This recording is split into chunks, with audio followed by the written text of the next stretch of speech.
pero pareciera que Petro va un poco más allá que las instituciones. Eso es lo que interpretamos de acuerdo a su comportamiento. El país puede darse cuenta y es espectacular que transmitan, y por eso se trata de audiencias públicas, no reservadas.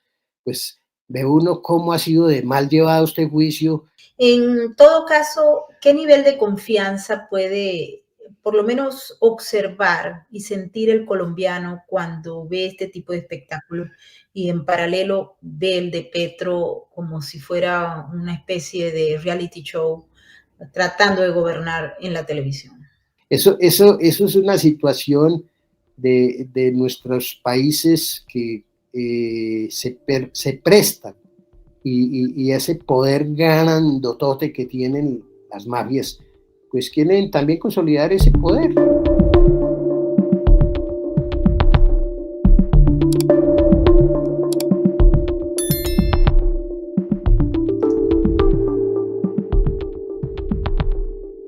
Hola amigos, bienvenidos a esta nueva emisión de Sin Filtros. Hoy vamos a conversar sobre Colombia, porque Gustavo Petro, el presidente de Colombia, no para de sorprender a los colombianos.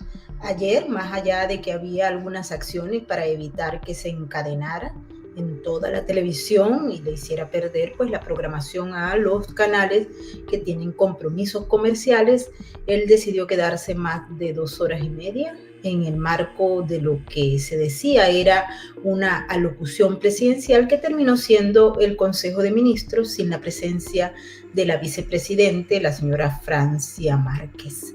En el marco de la discusión se hicieron varios temas que vamos a discutir hoy con nuestro aliado, como por ejemplo la sustitución y erradicación de cultivos de manera voluntaria, según él, en el área de Catatumbo, y también cómo van a hacer para que los campesinos que están acostumbrados a cultivar la hoja de coca dejen de hacerlo. Según Gustavo Petro, hay un programa que se encargaría de darle 1.280.000 pesos por 12 meses, es decir, por un año, a los campesinos que vayan a aceptar quitar de manera voluntaria no solamente el cultivo, porque Gustavo Petro dijo que era hasta la raíz para que no retoñe. También se hicieron una serie de promesas que no sabemos si se van a cumplir o no.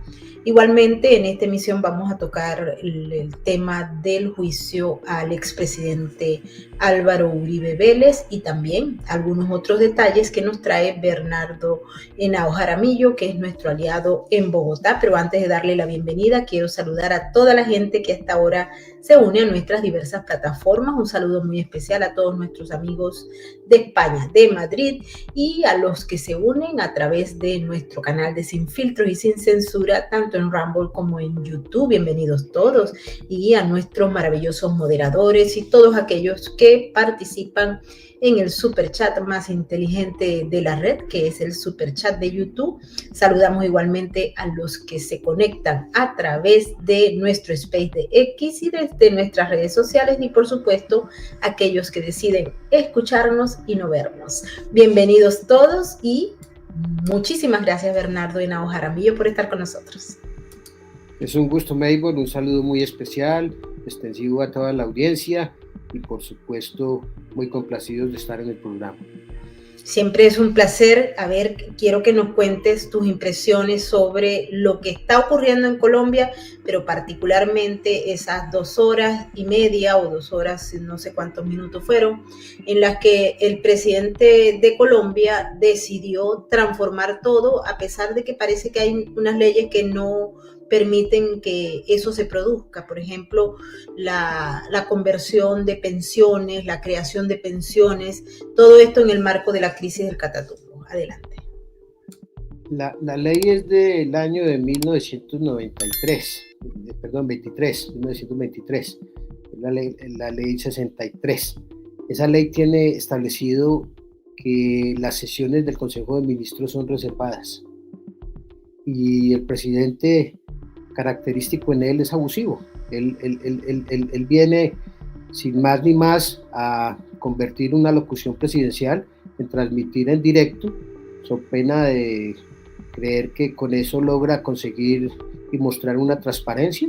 y de manera perjudicial para todos los canales y todos los comerciales que tienen todas las personas que participan en estas series que se dan en televisión, los saca del aire casi las 3 horas y pone a un kinder, lo que vimos ayer fue un kinder, una serie de ministros inexpertos que acaban de llegar en una improvisación, cual más no poder a intervenir en esa sesión del Consejo de Ministros y hacer sus planteamientos casi fallando en temas matemáticos y mostrando situaciones que realmente muestran y prueban el desconocimiento que se tiene en muchas áreas.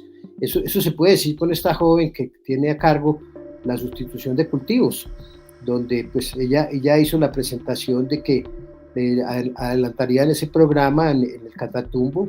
Habló mucho de que en Vitú se tendría la mitad, la gran mayoría de las hectáreas que estaban allí, habló de 45.000 hectáreas y habló del 1.280.000 pesos que se le van a dar a los campesinos, pero si la gente revisara desde la época inclusive el gobierno de Duque, que se han adelantado sustituciones, eso en su momento lo hizo Archila, el que era consejero, llevaron adelante ese proceso, eso fue un fracaso.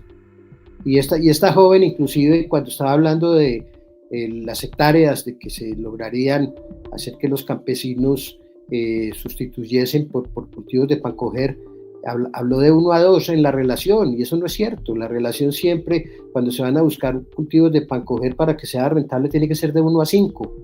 Entonces, los cultivos tienen que ser de pancoger, de plátanos o de yuca o de cualquier otro de los cultivos que se haga, que comúnmente se conocen con ese nombre, pues tendrían que ser 5 hectáreas. O sea, aquí lo que hay es, por supuesto, mucha ignorancia en muchos temas, y esto va a ser otro fracaso, porque es que la forma como se producen los cultivos ilícitos, pues obviamente es el interés de los narcotraficantes que los campesinos, sin que los cultivan, pues se los entreguen a él la mata coca, pero también otros obviamente les imponen en áreas de extensiones grandes esos cultivos. Entonces eso no va a ser tan sencillo como lo presentan aquí, como un relato que vieran los colombianos, que lo van a hacer a base de plata y que le van a entregar eso a los campesinos y ya se va a acabar la sustitución. Y Petro sale y dice, no, es que tiene que arrancarle hasta la raíz para que no sea. Él sabe que esos cultivos se reproducen facilísimo inmediatamente, y esta gente hará seguramente el trabajo y cobrará la suma, pero no se va a lograr llegar a los cultivos de pancoger. Vuelven y siembran la coca. O sea, eso es lo más evidente que se venga a dar a futuro.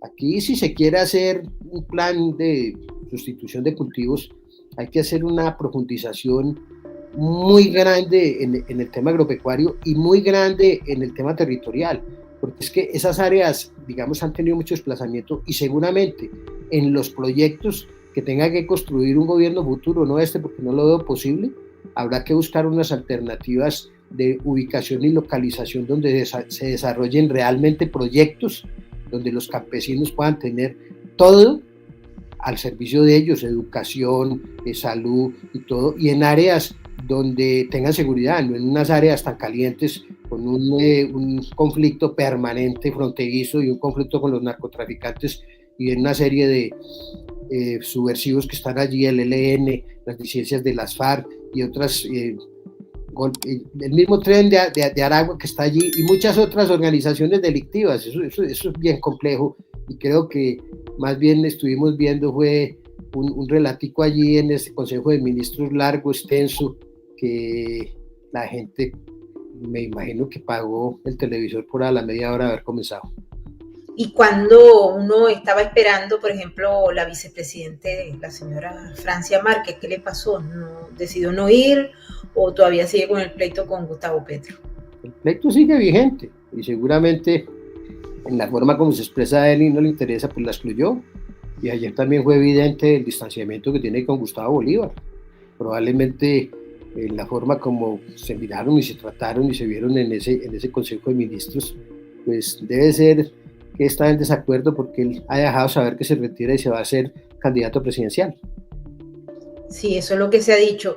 En todo caso, no existe ningún mecanismo legal. Hemos visto a la senadora, por ejemplo, María Fernanda Cabal, que dijo que iba a a ir a la corte, a las instituciones, pero pareciera que Petro va un poco más allá que las instituciones. Eso es lo que interpretamos de acuerdo a su comportamiento, en el que prácticamente no tiene ningún tipo de prurito para retirarse de lo que es la parte legal, ¿no? Y lo hemos visto ayer partiendo y rompiendo esa estructura del Estado colombiano. La doctora María Fernanda ya metió la demanda y seguramente llegarán muchas más y habrá coadyuvancias cuando sea admitida esa demanda. Pero lo cierto es que aquí cada vez Petro desconoce olímpicamente la ley, porque es que las normas están escritas para cumplirlas. El gran problema que tenemos, por ejemplo, en el Consejo Nacional Electoral es cómo le están haciendo juego para buscar que caduque la acción, y está muy próxima, y él no quiere que se llegue a esos niveles, pero lo cierto es que todos los colombianos que han seguido de cerca todo lo que fue la financiación de la campaña, llegaron a ver que hubo financiación ilícita y que hubo violación de los topes. Lo que ocurre es que se necesita que la autoridad electoral lo siente en una providencia, pero ellos están buscando impedir a toda costa que se va a tomar esa decisión. Y en el caso del presidente Álvaro Uribe Vélez, hemos revisado muchas críticas que se han hecho tanto a la fiscalía como a la juez que está llevando el caso, pero adicionalmente a ello, cómo se ha venido desenvolviendo las audiencias y particularmente los testigos que está usando el gobierno para acusar al expresidente. ¿Qué se puede decir? ¿Qué podemos esperar, tomando en cuenta que ese juicio tiene una caducidad, o al menos la causa, y no se sabe? Aquí todo el mundo está viendo esto como un juego de lo conocido como lawfare. Este juicio es un juicio por demás bastante preocupante e inquietante.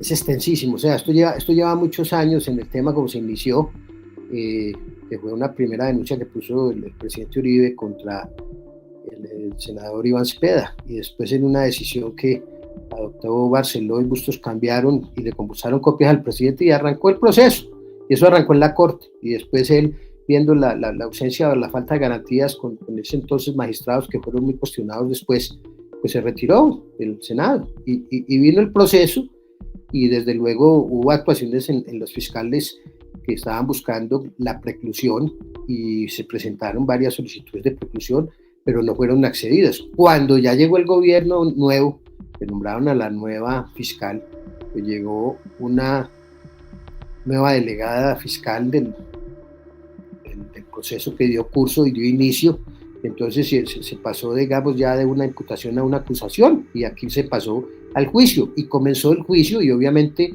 en la presentación del caso, pues la fiscalía lo hizo, propiamente lo hizo la defensa, y tenemos que se van a recepcionar 44 testimonios en este momento en la etapa en que se encuentra por parte de la fiscalía.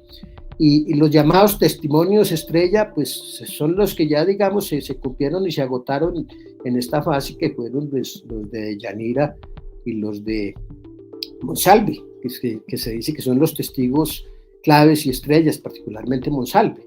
Pero lo que el país puede darse cuenta, y es espectacular que transmitan, y por eso se trata de audiencias públicas, no reservadas, pues ve uno cómo ha sido de mal llevado este juicio, con papelitos que se caen de pronto para que lo recoja alguien de los sujetos procesales, con un vigilante que de pronto está manejando celular y recibiendo instrucciones. O sea, ha habido una serie de situaciones un poco reprochables, muy discutibles, y acá, por supuesto, creo yo que la defensa en su trabajo, que acá le toca hacer es contrainterrogatorios, todavía no han llegado a llevar a realizar la actividad directa cuando les toque.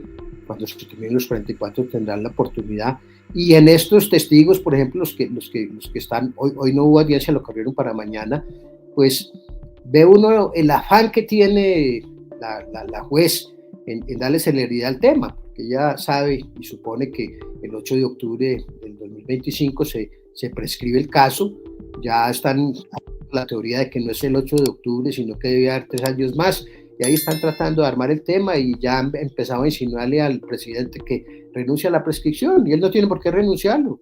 La fiscalía es la que está en el deber de demostrarle, y hasta ahora, pues, con lo que ha hecho y con el caso que está mostrando esta señora fiscal, lo veo demasiado endeble, y creo que la postura de la defensa del presidente Uribe y lo que ha sido la actuación de los abogados que tiene adelante y la misma actuación del presidente como defensa material que él está haciendo y los interrogatorios que él mismo ha formulado han sido muy acertados y está dando entrega periódica de lo que ha ocurrido con cada uno de los testigos. En la red se encuentra los análisis que hace el propio presidente Uribe de cómo fueron. Hizo uno ayer en Medellín o desde una cafetería en Buenos Aires donde se refirió por completo a las 8 inconsistencias que le encontró al testimonio de Monsalve.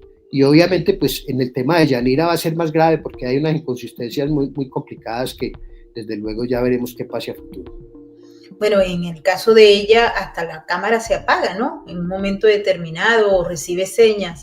En todo caso, ¿qué nivel de confianza puede, por lo menos, observar y sentir el colombiano cuando ve este tipo de espectáculos y en paralelo ve el de Petro como si fuera una especie de reality show tratando de gobernar en la televisión? Lo que ocurre es que aquí se ve la gran contradicción. En el Senado y en el Congreso, en la Cámara de Representantes, están sentados unos delincuentes del pasado que fueron, llamémoslo, dados con un trato en lo que se hizo en el Acuerdo de Paz de La Habana y se llevaron allí. Hasta ahora no han dado ninguna respuesta ni en el tema de las concurrencias que han hecho ante la JEP, pues hasta ahora no ha habido una sanción que se dé de ningún momento. Entonces toda la gente mira el tratamiento que se le dio a esos criminales tan favorable y que hasta ahora pues no ha pasado en nada. La JEP comenzó en el 2016 y ya pues llevamos en el 2025 y le han hecho, por el contrario, ven cómo ha sido el tratamiento que le han dispensado a uno de los hombres que le ha servido a este país grande. El trabajo que hizo en su momento, en sus 2 periodos, el presidente, un trabajo muy grande y la dignidad que él representa hay que mantenerla y a veces parece olvidársele a ciertas personas que participan en ese juicio la connotación y la investidura que tiene el expresidente. Y también el presidente Gustavo Petro utiliza el Twitter, el X, para también intervenir en el caso de Álvaro Uribe Vélez. Es decir, no hay ni siquiera un límite moral o ético para que el jefe de Estado se vaya a meter en un juicio que se supone debe respetar, ¿no? No respeta y está buscando, y algunas intenciones han tenido de querer llevar esto hacia el tema de conformación de grupos paramilitares o intervenciones de esa índole. Y acá lo que está claro es que el presidente no incurrió en ninguno de los presuntos delitos que le investigan de fraude procesal o de haber llevado prebendas a los testigos. Él no lo hizo y su apoderado que actuó, o la persona que actuó, el abogado Cadena, pues él está asumiendo también su representación en un proceso que le abrieron y él tiene que dar allí las explicaciones, pero lo cierto es que las instrucciones del presidente nunca fueron de buscar que se dieran sobornos o se fuera a buscar que alteraran la versión. Y quien realmente en el pasado visitaba las cárceles y hizo las correspondientes actuaciones fue Iván Cepeda. En el pasado con Rodrigo Lara y con Piedad Córdoba, recordarán en Estados Unidos que hizo la correspondiente visita. Entonces, ahí fue donde se inició este pleito que se volvió un pleito de la infamia. Es casi como el proceso de Fractaca, que en un momento determinado él no sabía ni por qué respondía y cada vez lo iban llevando más al cadalso. Eso es impresionante lo que ha ocurrido con el presidente y unas víctimas que no la tienen, o sea, en mi sentido, pues lo reconocieron y las admitieron, pero para uno no es claro por qué está allí Montealegre o en un momento determinado porque está el vicefiscal Perdomo y de todas maneras tampoco se entiende muy claro porque está de Yanira, pero fueron admitidos cuando los representantes que deben estar reconocidos en un proceso de esta connotación debería ser la sociedad civil a través de la misma Fiscalía y la Procuraduría, pero pues llegaron a este nivel, ahí han estado participando y siempre quieren desviar hacia ese tema. En ese testimonio, por ejemplo, de Monsalve llegaron hasta inclusive querer decir que por la finca Guacharacas había un oleoducto o algo que tenían allí un tema sobre eso que hacen, que intersectan el oleoducto y le sacan la gasolina. No hay ningún oleoducto. El que sí más bien debería contar su pasado y si se verificara que eso no se ha dado ahí, debería ser el testigo Monsalve, que a él sí se sabe que en el pasado sí estuvo en ciertas zonas donde se dedicaba a esa actividad. Y hay otro tema que quisiera tocar contigo y es el juicio del hijo de Gustavo Petro, Nicolás Petro, Nicolásito, el Nicolásito colombiano. Se observa que hay un movimiento para tratar de tumbar la causa. La revista Semana, por ejemplo, publicó una nota bien interesante sobre la investigación del caso y cómo se presentaron testigos que buscan darle un vuelco a la causa contra el hijo del presidente colombiano. Ese proceso ha sido muy lento, contrario al del presidente Uribe, y sí, efectivamente van a querer buscar darle un giro al tema para que no tenga por qué avanzarse en ese proceso y desligarlo, y eso lo van a jugar con connotaciones de tipo procedimental y de tipo sustantivo frente a los tipos penales que se quieran dar allí, y eso ahí están enredando la causa, y me temo que a futuro con ese favoritismo, entre comillas, que a veces se le ve a la Fiscalía General y a la actuación frente a todo lo que tiene que ver con la familia del expresidente, pues puede pensarse que termine ese proceso en nada. ¿Y qué es lo que puede ocurrir? Mira, nosotros estamos muy preocupados por Colombia porque van hacia una línea que es extremadamente peligrosa y en el fondo, a pesar de las acciones que se están dando, por ejemplo, por la senadora Caballo, los grupos de las organizaciones no gubernamentales o grupos de la sociedad civil, nos sentimos como la acción de la política para frenarlo. Es decir, la oposición pareciera que no está trabajando de manera coherente y unida para ponerle un freno a Petro, sino todo lo contrario. Lo que pasa es que Petro, en su habilidad, siguió en campaña. O sea, desde que él llegó a gobernar, se puso en campaña y cada vez se mantiene más en campaña, y ese es el escenario que a él más le gusta.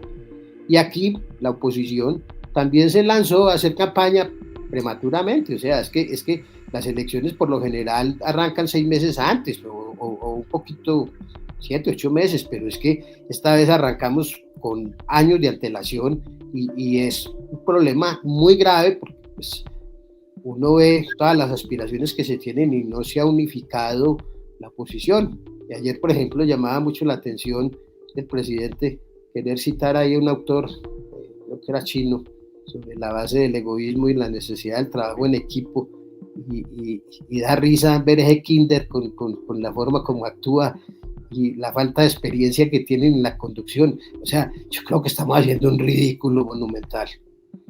Un ridículo monumental. Y por cierto, en Estados Unidos, el presidente de los Estados Unidos ha señalado que instruyó al Departamento de Justicia para revisar, para investigar algunas acciones que se están dando a lo largo y ancho del continente, de la región, donde los políticos son pagados con dineros provenientes de la industria criminal. No hicieron ninguna mención. Muchos dicen que se trata de México, muchos dicen que se trata de Honduras, pero hay otros que también han señalado que puede ser Colombia. Y no lo descarte. Colombia, no en esta, sino en muchas administraciones en el pasado, el narcotráfico ha permeado muchísimas campañas. Hay gente que inclusive está respondiendo criminalmente con ese tema, y ya podemos ver en el pasado cómo fue lo de Odebrecht también y todo lo que ha ocurrido en el continente con Odebrecht. O sea, eso es una situación de nuestros países que se prestan, y ese poder grandotote que tienen las mafias, pues quieren también consolidar ese poder y siguen campañas o pagan campañas, y eso es muy peligroso. Y aquí pues se ha visto personas que han perdido la investidura por circunstancias de mostrarse los dineros con que financiaron el tema, pero sí es muy peligroso, y ojalá a todos les llegue en su momento que responder, porque es que es el colmo que se esté llegando a ese juego tan desequilibrado. En la propia campaña presidencial hay 2 o 3 situaciones de el hombre Malboro, o de lo que fue ahora, con lo que está el Papa Pitufo que llaman ahora, o con lo que tiene que ver con nuevos aviones, que todo tiene que ver con financiación ilícita de gente bastante al margen de la ley, o sea que eso si lo van a mirar, lo van a revisar y todo, tendrá sus consecuencias, y nosotros estamos esperando que se den los pronunciamientos respectivos del Consejo Nacional Electoral en el resto por hacer. Ojalá que sea así. Bernardo, ¿algún otro comentario para la gente durante esta semana tan explosiva, no solamente en Colombia, sino a nivel mundial? Nosotros tenemos que estar tranquilos, tenemos que creer que vamos a lograr formarnos en la defensa de la democracia, que no vamos a llegar a la Venezuela a pesar de que cada vez nos acercamos más a ella, pero este proceso va a dar como respuesta liderazgos de defensa institucional grandes. Hoy todas estas transmisiones que se están dando, están dejando conocer un presidente que poco gobierna, se está dando cuenta que los hombres del poder allí son Benedetti, Laura y otras personalidades que la gente no puede creerlo, pero la inmoralidad de ellos, actuaciones de ellos en el pasado, en el caso de Benedetti tiene 7 procesos judiciales en la Corte Suprema de Justicia, y hoy es el ministro del Interior, y ya tiene un llamamiento a juicio que lo apeló, porque él lo recurrió, recientemente que se le dio, pero entonces eso sí deja mucho y muy mal parado al gobierno actual y a nuestro país de que lo dirijan personalidades con ese antecedente. Así es, Bernardo, muchísimas gracias por estar con nosotros en Sin Filtros. Con mucho gusto, Eivor, que te vaya muy bien y un saludo para toda la audiencia. Muchas gracias. Un placer, y quiero saludarlos a todos, darles las gracias también por ser parte de esta comunidad de Sin Filtros y Sin Censura. Si ustedes todavía no forman parte de nuestra cuenta, de nuestros patrons, por favor los invito para que pasen a patreon.com/Venezuela Política. Venezuela Política, ustedes allá en el blog pueden conseguir también información de todo tipo que incluya los casos federales. Hay mucha gente que me está preguntando del Pollo Carvajal, ya vamos a preparar un reportaje para que todo el mundo sepa en dónde se encuentra. Quiero agradecerle también a todos nuestros amigos que se unen desde diversas plataformas y a todos aquellos que participaron en nuestro super chat de YouTube.